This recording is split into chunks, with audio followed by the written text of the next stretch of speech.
Au nom du Père et du Fils et du Saint-Esprit, ainsi soit-il. Dans la vie de Saint Albert le Grand, que l'Église célèbre aujourd'hui, raconté par les bollandistes, ce sont les religieux qui se sont spécialisés dans l'écriture de la vie des saints, qui passaient pratiquement toute leur vie à rechercher donc des informations sur la vie des saints.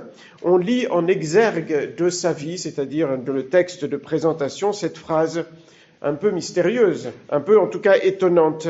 Magnus in magia, in philosophia et in theologia. Saint Albert, qu'on appelle le Grand, il a été grand, littéralement, ça serait en magie, en philosophie et aussi donc en théologie. Et donc, en effet, bien souvent, Saint Albert a été mal interprété. Malheureusement, aujourd'hui, on vend dans les librairies le livre du petit Albert et du grand Albert, dans lequel, eh bien, on parle aussi de magie, de sorcellerie, malheureusement.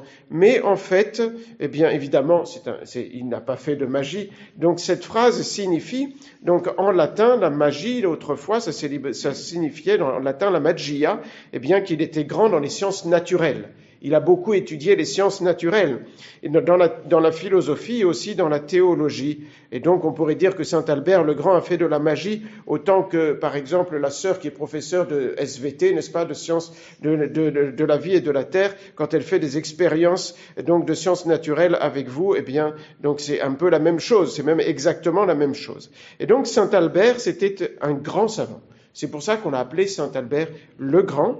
Donc, pas seulement en effet, en philosophie, en théologie, mais aussi dans les sciences qu'on appelle profanes, c'est-à-dire celles que vous étudiez aussi à l'école, les sciences qui ne sont pas religieuses. Il était spécialiste des sciences religieuses qu'on appelle sacrées et aussi profanes.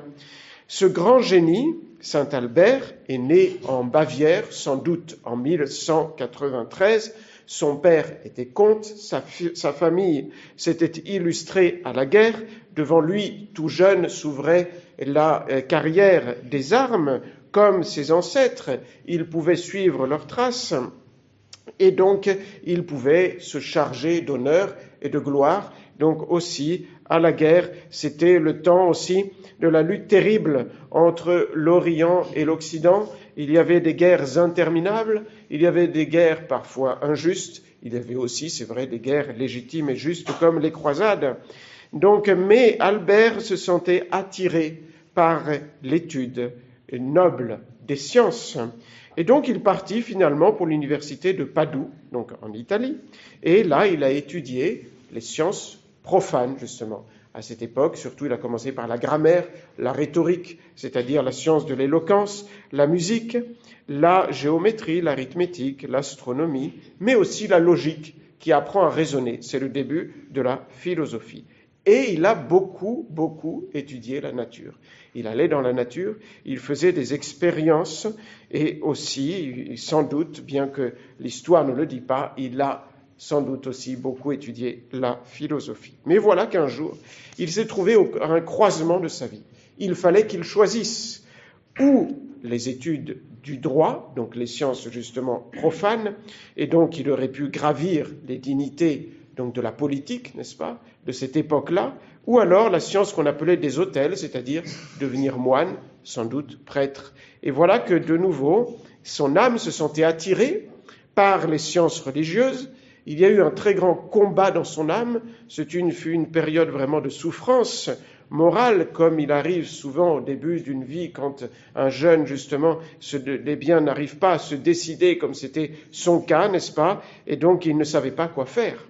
Un jour, il voulait faire une chose, un autre jour, il voulait faire une autre chose, et donc il s'est tourné vers Dieu. Il a prié beaucoup, et un jour, dans une église des Dominicains, eh bien, la Sainte Vierge sembla lui parler. « Mon fils, quitte le siècle, entre dans l'ordre des frères prêcheurs, dont j'ai obtenu de mon fils la fondation pour le salut du monde. Tu vas t'y appliquer courageusement aux sciences, selon les prescriptions de la règle des Dominicains.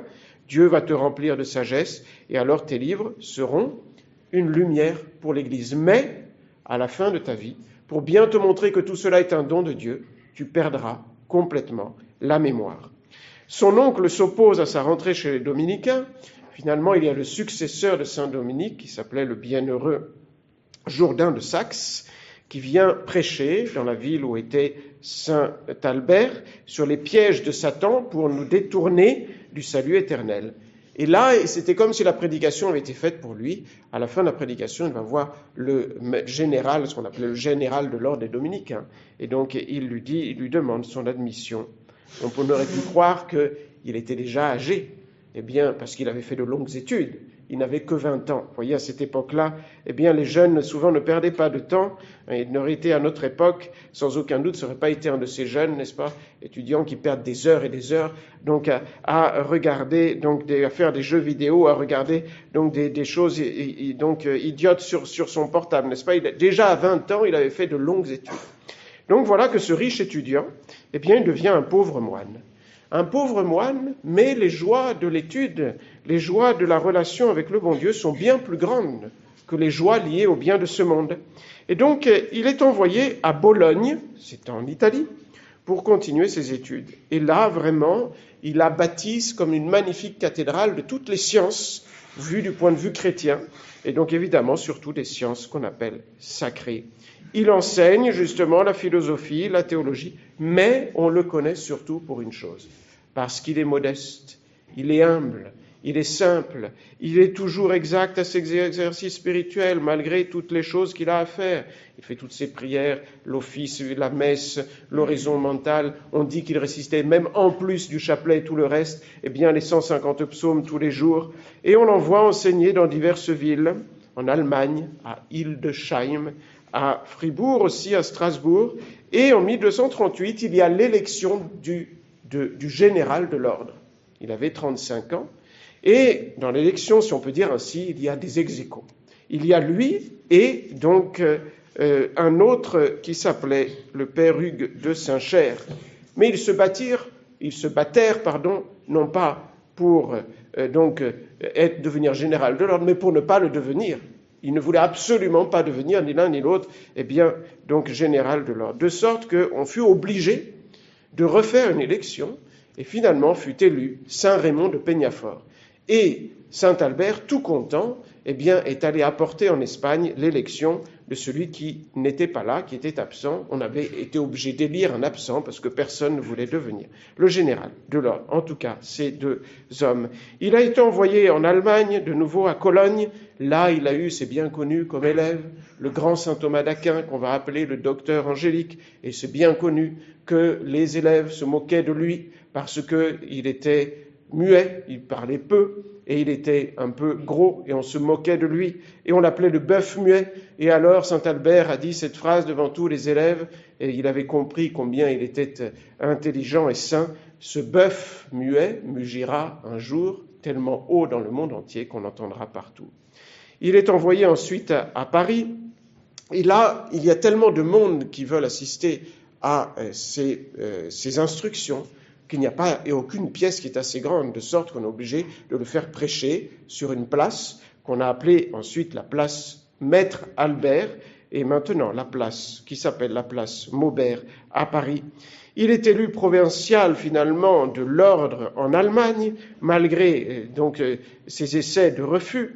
Il est obligé, il prend cette charge avec évidemment beaucoup de zèle. Il parcourt toute l'Allemagne, et plus que l'Allemagne, parce qu'en fait l'Allemagne était beaucoup plus grande qu'aujourd'hui à cette époque, l'Autriche, une partie de la Hollande, le Brabant, etc., à pied, en mendiant, et c'était un grand exemple pour tous les dominicains et pour tous les religieux. Le pape Alexandre IV l'appelle à Rome. Il fallait lutter contre une hérésie. Il y avait un prêtre qui prêchait contre les nouveaux ordres religieux qu'on appelait les ordres mendiants, c'est-à-dire l'ordre de Saint-Dominique et de Saint-François d'Assise. Il s'appelait Guillaume de Saint-Amour. Et voilà donc, il explique, Saint Albert, l'importance de ces ordres religieux. Et donc, il arrive à convaincre tous que cet homme se trompe, que ce prêtre se trompe en méprisant ces ordres religieux. Et il est élu de nouveau évêque de Ratisbonne par le pape. Il aurait voulu le refuser, et ça lui cause une grande amertume de devenir évêque, mais il remplit sa charge comme un bon pasteur. Donc il prêche, il convertit, il donne l'exemple, il paye toutes les dettes de diocèse, et ainsi de suite. Et il arrive toujours de trouver le temps pour étudier, non seulement pour prier, mais pour étudier. Finalement, le pape Urbain IV, sur ses supplications, lui permet de démissionner. Et de nouveau, une grande joie pour lui, il peut de nouveau étudier et aussi, sur l'ordre de ses supérieurs, transmettre la science qu'il acquiert.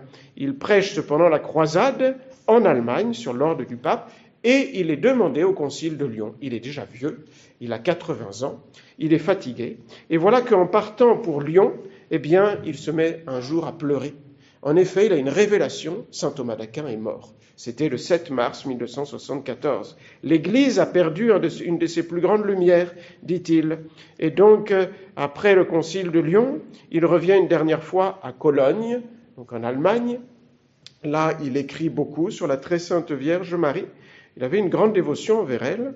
Et un jour, en prêchant, qu'est-ce qu'il arrive? Il perd complètement la mémoire. Et c'était la Sainte Vierge qui lui avait annoncé cela. Il perd la mémoire, il annonce qu'il va bientôt mourir, il se prépare donc à mourir tous les jours, mieux que jamais, et le vendredi 15 novembre 1280, il avait 87 ans, il meurt assis, entouré de ses religieux, et donc il est représenté avec un livre à la main, parce que c'est un grand savant. Et donc, le pape Pie XI l'a canonisé. Il a mis beaucoup de temps à être canonisé. Et donc, c'est le pape Pie XII qui l'a déclaré. Non seulement il était déclaré docteur de l'Église par Pie XI, mais Pie XII l'a déclaré le patron céleste de tous ceux qui étudient les sciences, aussi justement naturelles, de tous les scientifiques. Il faut surtout lui demander, pour les plus jeunes, pour vous, d'avoir ce grand désir de bien faire votre devoir d'État des études, c'est très important.